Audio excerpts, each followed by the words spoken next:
Hello, everybody. My name is Mark, and I'll be taking the webinar this afternoon, or evening, or early morning, or whatever it is, wherever you are. So, hello. If somebody could do me a big favour and just post a comment, just telling me that you can hear me loud and clear and see the slides, then I'll be very grateful. While I'm waiting for somebody to be kind enough to do that, I'll just introduce myself. Some of you have probably seen me on these before. I've been teaching about 30 years. I work for TEFL Academy as a marker as well. So as we are going, I will try to drop in comments concerning where the IPA chart and where pronunciation in general can be referred to within assignments A, B, and C. So hopefully I will be making reference to those as well. Okay, great. Oh, thank you for letting me know that you can you can see and hear. Much appreciated. A couple of other housekeeping bits. At the end, I will drop up a little QR code. I'd be very grateful if you'd have a look at that. If you can ask any questions, just pop them in the comments, and I will try to show them to everybody at the end. I will try to deal with them all at the end. And while I'm dealing with them, I'll stick the QR code up so you can take that and give your feedback as well. So let's crack on. The IPA chart is I think it's fantastic. I think it really is one of the most interesting parts of what you will teach. I think also because as always the best with teaching, it's also what you learn, and what you learn, what you teach, what you teach, what you learn. And I just think it's fascinating. So if I go down a couple of rabbit holes during the webinar, forgive me, just sing to yourself until I come back on point. Let's just go straight onto the first slide. Okay, what it is, the IPA chart. Representation of all 44 sounds in the English language. So that's worth pointing out, of course. It's only relevant to the English language. Other languages can have entirely different alphabets for this. And really important, based on received pronunciation, which is, I suppose, more or less what I come out with, although don't sound quite as posh as the royal family. And that means that different accents within English, British, American, Canadian mean that you'll all actually deal with this in a very, very different way. And perfection is not what we are looking for. A nice word that you can use if you want to feel very, very clever is allophonic, imprecise. There's no real such thing as an absolute perfect phoneme. So what you have instead is you have phonemes that shade into others. And this is related to something that I'm going to be trying to teach today a little bit, which is the way that it's not just the visual representation, i.e. the phoneme, but the way that the phoneme can show shaping and formation of the mouth. And this is where the IPA comes into your actual teaching. So I think that's probably the biggest point that I would like to push on this. So if we go across, why is it important? It standardizes pronunciation. So that means in English, which of course is a devilish language for the mismatch between written and spoken, and people can't necessarily pick up how something is said from how it's written down. You've got, of course, the old bow, though, thorough, rough, cough, ought, if I haven't already done that one, all sorts, all with the O-U-G-H, but nevertheless we have different pronunciations for them. You can use it because it appears in course books. I think course books can sometimes labor the points that they make, and I'll probably say why a little bit later. And this is a good one. It's really useful for focusing on individual problem sounds. Now, this comes in particular when you're talking to when you're working with a let's say a monolingual class.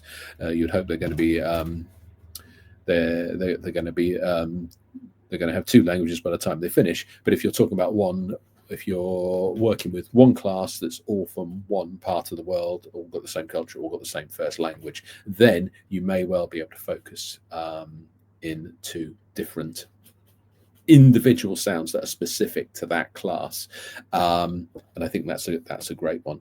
It's also used in dictionaries, and maybe the first little pointer I'll put up with, I'll put forward here is when you go to the assignment C, and the first activity that you have to teach is a dictionary activity.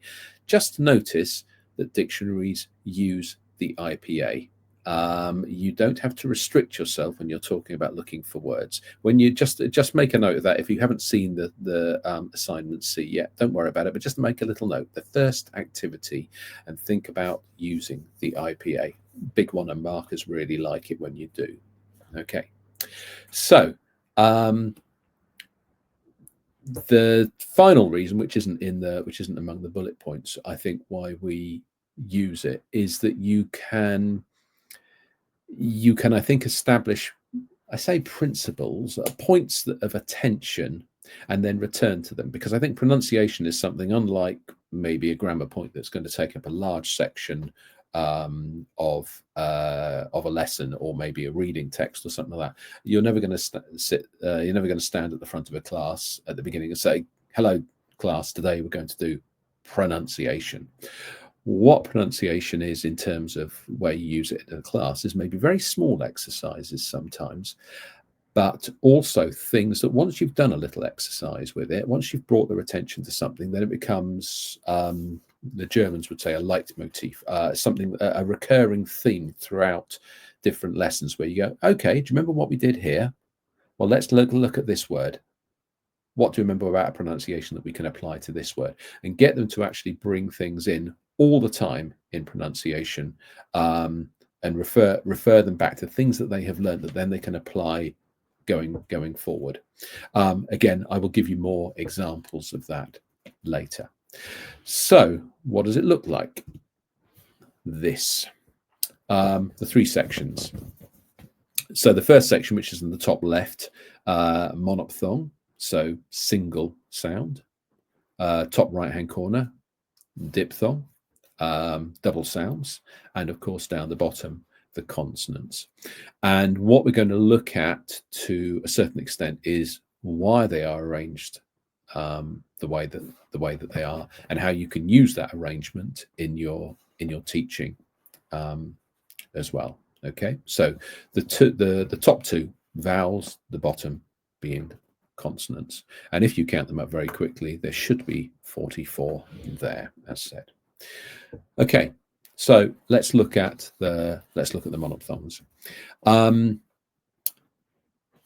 Nice and simple. I'll just go through them. If we go from the top to the left, I, I, U, E, O,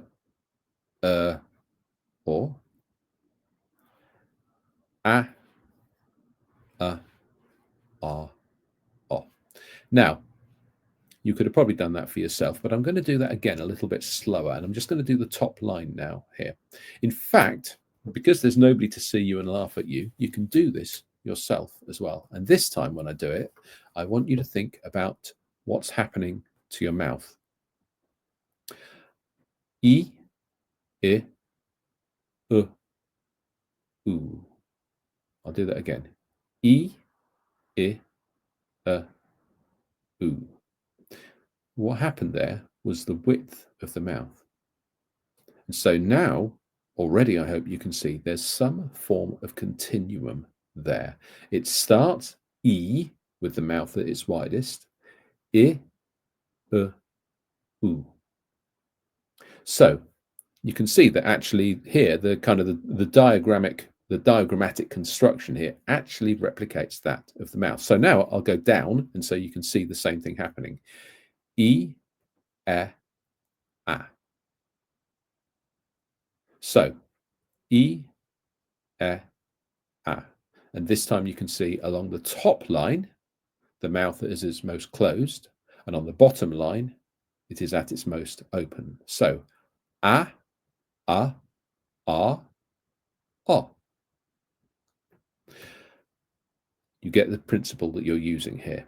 So when you teach something, this is the first way that you can use the IPA, even if you don't necessarily use the IPA in terms of sticking it up on the wall and drawing their attention to it by saying, okay, look at the shape. So if you've got a class that, I mean, the very obvious one and becomes from the most famous book on pronunciation, not the best nevertheless, which is called Ship or Sheep. If you have a staff room, if you have an English teaching staff room, you have a moth-eared copy of that book somewhere, and possibly several. And it goes through what we call minimal pairs. And the basic minimal pair that you use there is E and I. So if you've got, say, a Spanish class and they can't tell the difference between ship and sheep, then you might use this. This is also my issue with course books, because you might have a specific class with a specific need. Great. So you can actually use this, or you can simply draw attention to shaping to actually make them see the difference between the two. A course book hits everything.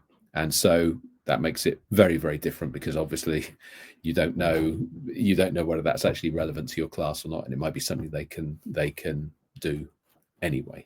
So this is a lovely continuum, and it really, really helps students so much when they can't hear differences. They can make differences that way, and that will help them greatly.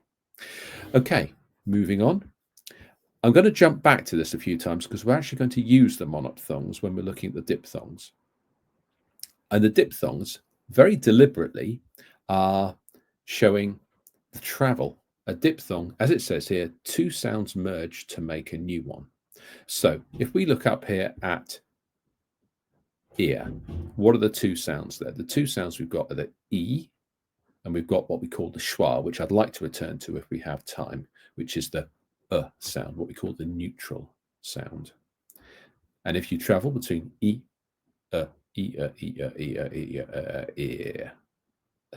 okay, I didn't do that particularly well, but you get the idea. The travel between the two as they come together makes the diphthong. I won't do them all, but let's have a look over here at so as well, which again is the schwa and the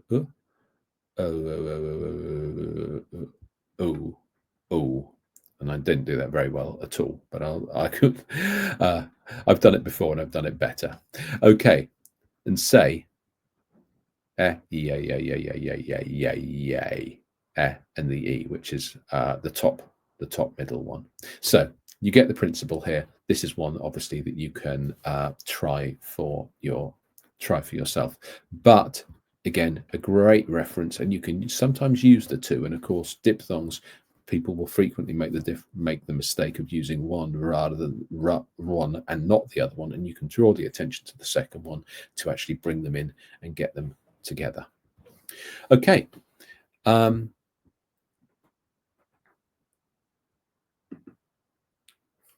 now move forward. First thing I'd like you to look at here is the colors. So you've got P, B, T, D, Ch, J, K, G. And you can see that they've got the same colors above. And this is to do with what we're going to have a very quick look at here, which is the voiced and unvoiced. So I'll jump back before you had a chance to look at that properly, because there's a reason for that. What I'd like, whoops, I just accidentally went back to it. I'd like you just to do this. Put this here, and you can feel it. And if you just look at we'll just look at the pair here, P and B, P and B. One of them comes from the vocal cord. So if you do this, b, b, b, b, b, and you can feel that one of those really actually uses the vocal cords here, and that's what we call the voiced consonant. So I can leave it for you to decide for the moment which you think it is, which is unvoiced and which is voiced between P and V. And of course, if you're not sure, you can go on and do it between T, D, Ch, J, K, G. We can go further down and do something similar as well. Unfortunately, of course, because I can't see you all, you're not in a classroom, I can't get people putting their hands up, so I'll have to give you the answers. Again, you feel your vocal cords if it is voice. So just to go back, that means that the second one, with the slightly brighter green, is the voiced consonant here. So when you have a look at your IPA, you can see that there's a reason why we have it here, because the two consonants that are together are the voiced and unvoiced pair. And so there is an actual reason for the arrangement here as well. Okay, so we go through that again. Just have a try this one. Feel your vocal cords. B, D, G. Unvoiced, P, T, K. In fact, we also say that the, I think they're called Lenis, is the stronger one, which is actually the unvoiced, because of course, because you aren't using the vocal cords, you have to kick it out of your mouth a little bit harder as well. And so this is a great one. And again, specific nationalities will frequently get these very, very mixed up. And so this is a great one to go back to. And it's not one that you need to use very much as well. I'll say something else about this, because some of this can sound, I don't know whether it sounds confusing or not. I hope not. I hope that I'm trying to simplify it all for you a little bit. But if you actually look back at this, and this and think, oh, blimey, I'm not going to learn all this. First of all, you'll probably learn it a lot quicker than you think you will. But secondly, even if you don't, if you just take some of the principles that I'm talking in, you don't necessarily need to. You certainly don't need to walk into an English teaching class and with every single one of these symbols hot-wired into your head. I noticed, and I'm talking now about decades back, when I kind of moved out of the classroom and walked more into a managerial situation, I noticed that I still kept pretty much the grammar was hot-wired in there. And if a teacher came in and said, oh, what's the difference between each and every, even if I hadn't thought about it before, I could just do it. I noticed that the symbols dropped out very, very quickly from my memory, and they remain imperfectly affixed in my mind even now. And the reason for that is that you're not putting these up so much. You're not working with these. You're not thinking about them so much. Like I say, you're talking more about the general principles, and you use the IPA to establish those principles rather than necessarily illustrating every single one of these at every moment. And there is a reason for that. And the reason for that is, and I'm going to keep up the monophthongs here for this reason. The reason for that is that largely we teach macro correction, not micro. And micro correction is saying, okay, this is the difference between E, which is longer, and I, which is shorter.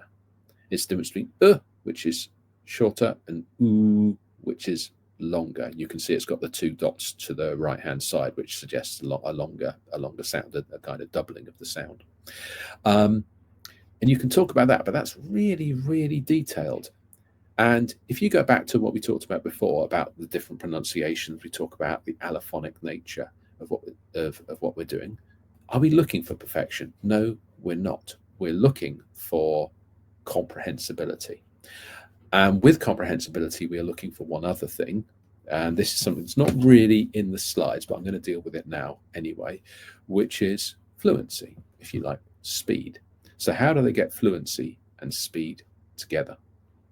So we can talk about this, and this is really, really important stuff to know, but it's kind of how much of this you choose to reveal at any particular point. I'm going to go back and just do a second point here, and then we're going to jump forward to the remainder of it. One of the big principles that you're going to teach, and I expect to see it, it comes up in particular in assignment A, is stress, of course, and you can use this for stress as well. Have a look at the schwa.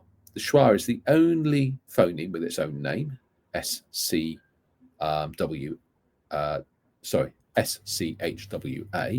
and it's the upside down E, a go. So the second one in, second one down, a go. And this is a great principle to teach your students, a go. What are we stressing here? Go, not the In the vast majority of words of 2 syllables above, there will only be one stressed syllable. And I often say to my students, it doesn't matter how much you massacre that particular word. If you get the stress right, people will understand it. So if you've got a word like a go, they only really need to hit the go. The is just traveling, and the schwa is just the voice traveling between 2 other things at the previous word, the end of the previous word, and the g. So you have, say, a word like television. Television. So where's it stressed? It's stressed on the first syllable, eh. So you get the full eh, which of course just to the left of a go on our chart here. So you stress the te. What happens to the rest of it? It's not television. Television. Television. The other 3 are largely just traveling between the consonants, and because they do that, you can do 2 things. You can get, first of all, you can get boom, you can get the stress that allows you to pronounce less of the rest of the word, and that means that they can actually start talking faster because they're not trying to get their mouth around everything. And secondly, it means that you can they get the comprehensibility of, it doesn't matter how badly you pronounce the word, if you get the stress in the right place, it's understood. So you've got this marriage of fluency and accuracy, and it's such a useful thing to have. Okay, so that's, like I say, that's kind of the macro teaching that you would look at here. So we can teach the stressed syllable, but we also teach the unstressed syllable as well, and you can actually get them to travel across and to do it as quickly as possible. And it's such a fun thing to do as well. Just say it faster, say it faster, say it faster. Not just the word, but then little sentences as well. How are you? How are you? How are you? Do you like? Do you like? Do you like? Instead of do you like, actually get the whole thing together. Get them to pronounce in chunks as well. Okay, let's kick forward now. And as you can see, a useful one to know here, if you're going to stick anything on the board, put it in the slanted ones like that, so then they can see that as well. Transcribed words, phrases, sentences also in the same, so you can see what they're trying to do. Hello. Notice hello, 2 syllables. First syllable has got the schwa, h, and we stress the second syllable low, which is why it has the apostrophe to the side of it. I would strongly suggest that for stress, when you are teaching it, you have something. You can decide this with your class so that they know. You put a word on the board, and then you've all got your own shared way of deciding, okay, how do you put the stress? So I put a little box over the stressed bit, or I underline it. And what do you do all the time? You're turning to the class and saying, okay, where's the stress? How many syllables? 1, 2, 3, 4, 5. Which one is it? Yeah, it's the number 2. Okay, great. And up that goes. So you're not just putting it up, you're turning to them and keeping their awareness of where that stress goes as well. And I'm going to say one other thing which you need to prick your ears up for, because it's very much specific to the assignment A as well. If you are doing this in terms of, let's say an assignment, let's say assignment A, the way to do it, the way to render the stress is not simply to put it up. The same if you got hello here, I don't just want to see the apostrophe because that is not sufficient for the students. I would just do, say if you're having a word like addictive, which happens to turn up there. Where's the stress? It's 3 syllables. The stress is the third. The stress is the second syllable. So small o, large diphthong, small o, large. Sorry, small, large, small, and that's the way that you render it. And that's got such clarity to it. If it's a phrase such as additional features, then put 2 sets of O's up with the big O rendered in each one. So really go for clarity on this when you do use it. Okay. Other parts here, as you can see, center and cat. Use it to point out little bits rather than the big bits. And I think that's important. Again, just to go back to this, writing hello up for your class like this. First of all, if they need hello, then if they're still at the stage of needing the word hello, they certainly aren't at the stage where they needed to be rendered as clearly as that. Okay, so just keep it maybe to very small bits so that they can see the difference. And as you can see here, general and garden is the 2 other items that they use. Okay, we've come this far, and I'm just going to before I go into that, I'm just going to do another couple of bits which again aren't in the slides, and again zone out if you wish. I sincerely hope you don't. Could you also think about any questions that you've got for me as well? Like I say, towards the end, in a few minutes' time, I'm going to put up the QR code for you. But before I do that, I'd like to handle any questions. I'm just going to go through a few more little bits. Now, you do not need to use these, but they're just such fun ones to do. So I'm going to pick them up, or pick up on them, I should say. The first one is the idea of connected speech. In fact, pretty much all of what I will do is going to be about connected speech and the forms of it. The first one I'll tell you about is a great fun one, which is liaison. And liaison is when we actually add a syllable, a phoneme, into the link between 2 words. And it's always when one word finishes and the next word starts, and one or the other either finishes or starts in a vowel. So, for instance, you've got, say, the center of town, the center of town.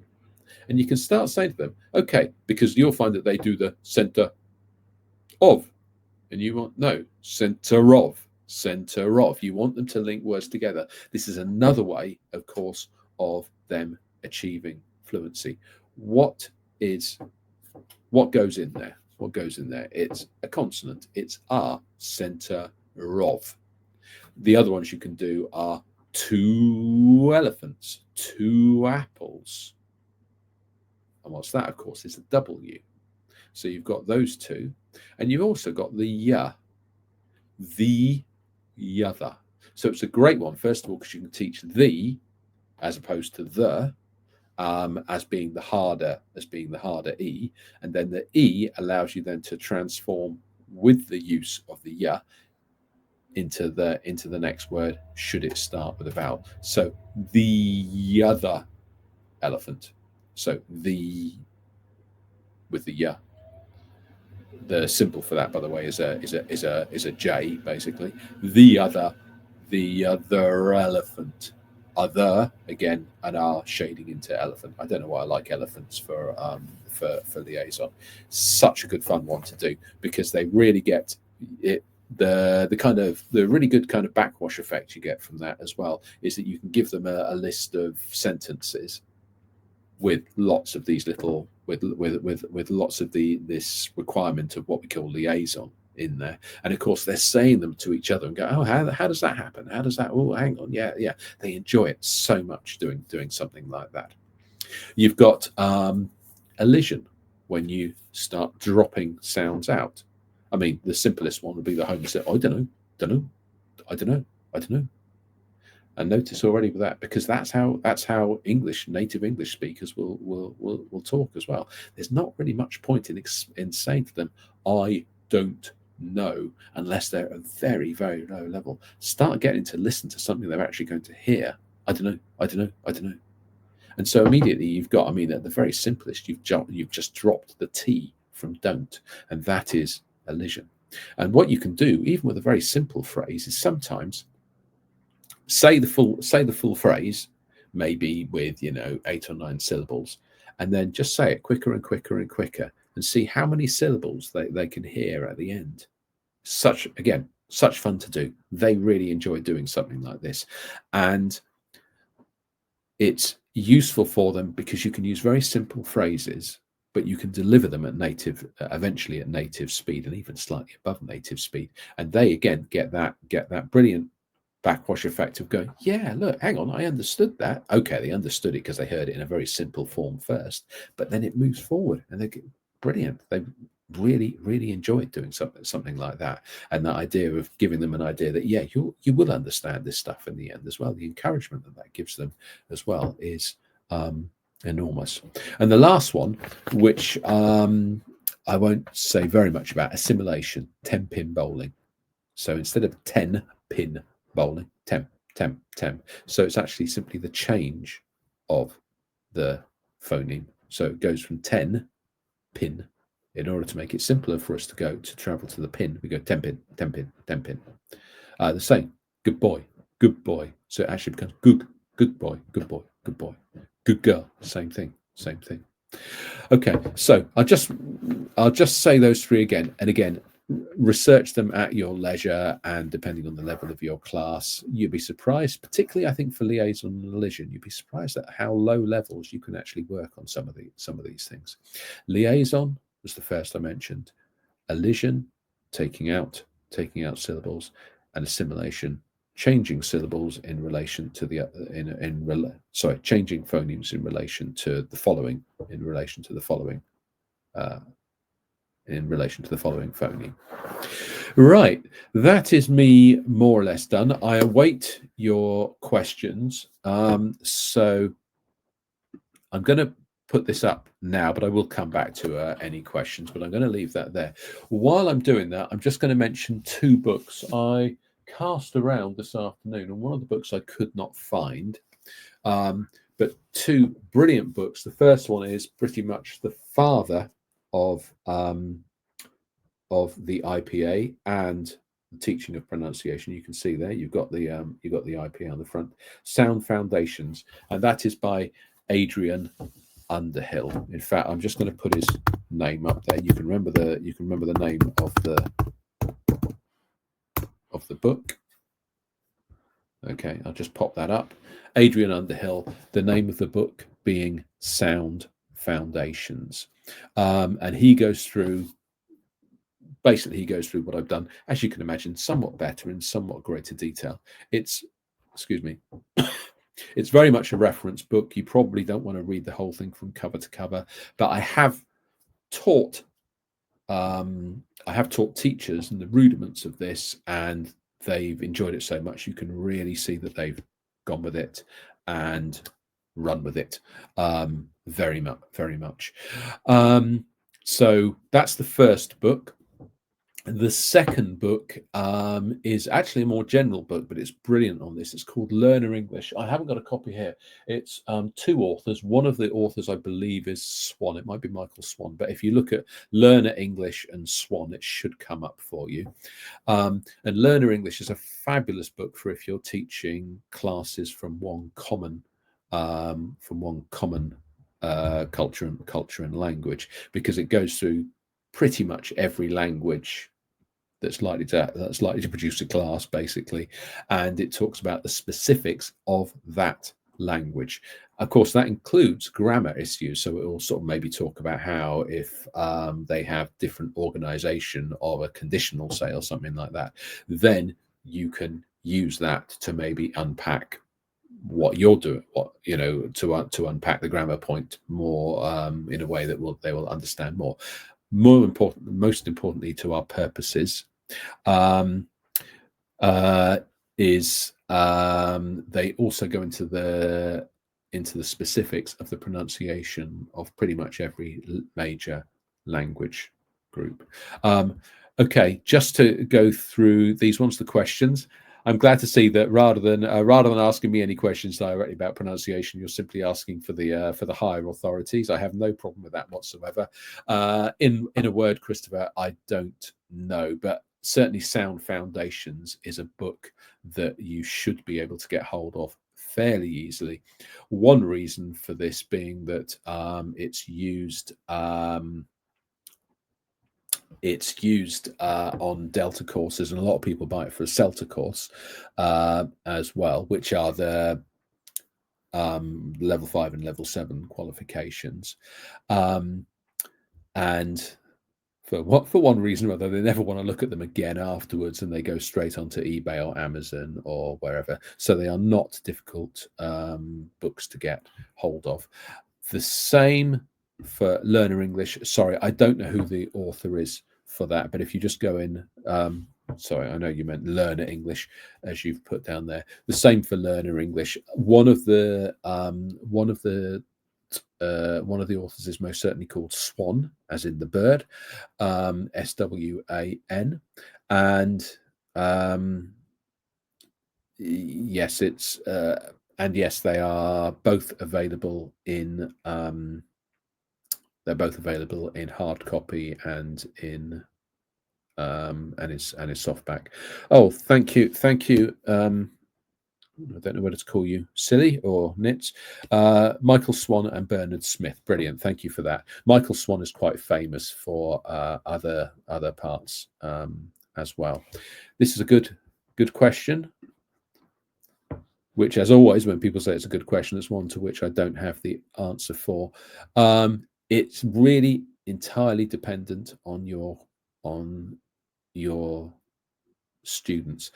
I very much think that you teach what you need to teach and be led, therefore, by the students. You don't put up anything in front of them and say, right, today we're going to learn this in relation to pronunciation, unless it's something that they've shown a crying need for. So I suppose I do have an answer, in fact, this, which is I wouldn't teach vowel or consonants first, because I don't think you should teach either in the round. You should teach specifics as and when you need to. You should be, by going for the macro first, I would teach stress as the first thing. And again, because that's something you can then refer to pretty much for every word that you put on the board and say, okay, where's the stress in this? Where's the stress in this word? And when you ask for the stress, it gives them a chance to say it. They say it to before maybe they say it to you, they say it to each other. It gives them a chance to get the word around their mouths a few times as well. And that's always really, really useful. And they're trying out the word as well. If it's television, for instance, they're going television. Where is it? And they have good fun doing that as well. And it's something they just enjoy very, very much as they go as well. Okay. Right.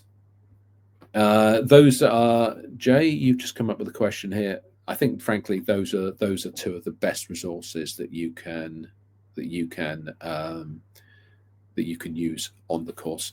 And I would also point out that you can. Well, I'd strongly suggest that these are two books that you get, and you can. It's up to you, but I strongly suggest you don't try to sell them after you've used them. And of course, there's almost certainly Kindle copies of them nowadays as well. They've both been in print for a very, very long time, so I'd be very surprised if they weren't available in some virtual form as well. Okay. If there are no other questions, I will say thank you very much, but I'm happy to hang on if there are any other questions, as long as you want. But thank you very much for your presence today. much appreciated. And I'll probably better ring off before I keep talking about this, because there's tends to be an awful lot else I can talk about with this. Okay, hang on. That's a good one. A large phonetic chart for sale that can be used. Again, go online for that. I don't think it's something that we actually come up with, but though phonetic charts are about, if you work in an English language school specifically, then I really, really think your school should be providing these, and they can provide them in two ways: either paper copies that go in the students' folders that they can refer to, or there should at least be one on the board. Okay, thank you. As per normal, whenever as soon as I say goodbye, and then there's a rash of questions, and these are good ones as well. So thank you for this, Emma. Good question. Would you do specific questions for teaching pronunciation, or just casually when hard words to pronounce come up? Again, I think to be led by your class, but I would say it's something that's great to do. It depends on the class, obviously, but I have to go a little bit off topic in order to answer that. What you would hope from your class is that you've got a good dynamic, and by a good dynamic, that means that you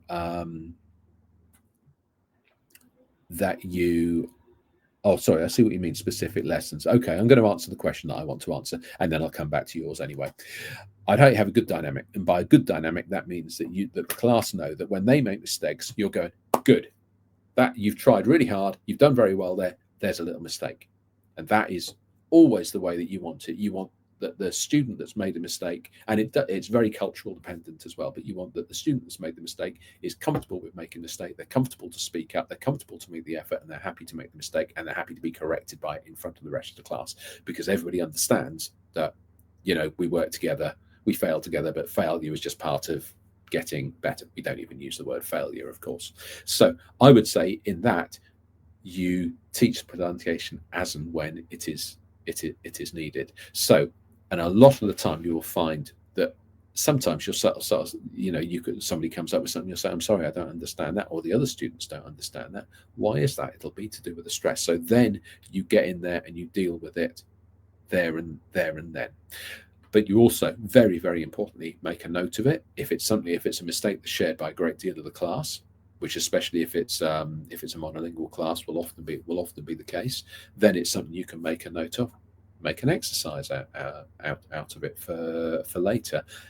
Refer back to it the next time you hear something like that. So this is all good stuff. I would say that within a lesson, you don't do specific lessons for teaching pronunciation ever. It's something that is a recurring theme. The things that I've mentioned here, which is the stress, I would say that probably for me in the first lesson with a group, almost always I'll say, okay, let's stop, let's look at this, and I will teach stress and unstress. They don't need to learn it all in great detail. They just need to learn that that in any longer word, which for them means any word of 2 syllables or more, you're going to hit one of the syllables, one of the phonemes. And once they know that, then it's something that becomes kind of hardwired into the lesson, and then you don't need to refer to it until the need is made clear, which is frankly frequently. And again, you're going to make the decision as a teacher how long, how often you're going to refer to this. But it's a great one for getting self-correction. Okay, do that one again. Where's the stress on this one? And peer correction. Okay, anybody, can you help so and so with this one? Where's the stress on it? And it's a lovely one for doing that. And it's the same with looking at specific phonemes, either as vowels or consonants as well. But stress is the biggest single one that you will do that with. But you can use the IPA again to refer back to that as well. And here, what's the sound here? Is it that sound? You point at the schwa or whatever it is, or is it this sound and you point at the actual stressed sound? Okay, I hope I've covered that one as much as I can. I do not know this, Patricia, but I'm going to put it up there as something for anybody else to refer to make a note of if they want. Okay, thank you very much again, I think. Thank you, Catherine. That's nice of you to say that. Thank you all very much, and I look forward to my next time in front of the webinar. But much appreciated, everybody. I hope that's been of benefit to you, and I hope that when you get into this topic, you enjoy it as much as I always have in a class, and as much as I hope the students will in the future as well, because it really is something that you can turn from a burden into something that's really good and fun and beneficial. Okay, thanks ever so much.